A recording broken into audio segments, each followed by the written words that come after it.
that's that. I guess the biggest disappointment, I kind of alluded to it, was on Common Core. As I went around and I talked to almost as many legislators as I could get around to, especially on the education committees, and I was shocked that they knew nothing about Common Core. And so I was, how do you vote for these bills? How do you pass these bills through committee? You know, Common Core, the implementation of Common Core, well, let me just back up. In 2011, there was a bill, SB 736. It was called the Teacher Merit Pay Bill. And the Republicans were going, we're going to slap the teachers union. We're going to base teacher pay on merit and not tenure. And all you conservatives should be really happy. Well, I have a rule that I don't support or oppose any bill till I've read it. You know, and so when I read SB 736, it had a short 2 or 3 sentences about merit pay, and it had, I think, race to the top was mentioned about 40 or 50 times in this bill. And it was all about, we agreed to implement, you know, we signed on to the grant. So now they signed on to this grant to get $700 million. Now, so when you look it up, what did they need to do to win the grant money? Well, they have a list. And one of them is a big point system, is implement Common Core. Another one is to implement a longitudinal database.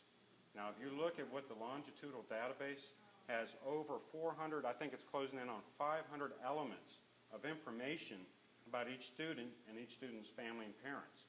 I mean, their religious affiliation, their political, voter registration, you name it. It's really extensive database. It's unbelievable. And so that bill failed, fortunately. And that was, for a lot of people, really got called in, made the phone calls. We were able to stop that bill. Yeah, that was a huge victory. And appreciate everybody, because that was huge. But it's coming back. See, that's the problem.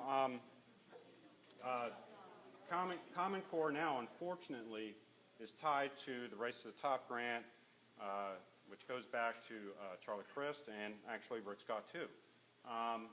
And so in order to receive this federal funding, you see the main thing, the reason that all these politicians, Republican and Democrat alike, is they want that federal dollars. So they don't have to be the ones cutting anything. Cutting school, teacher pay, whatever.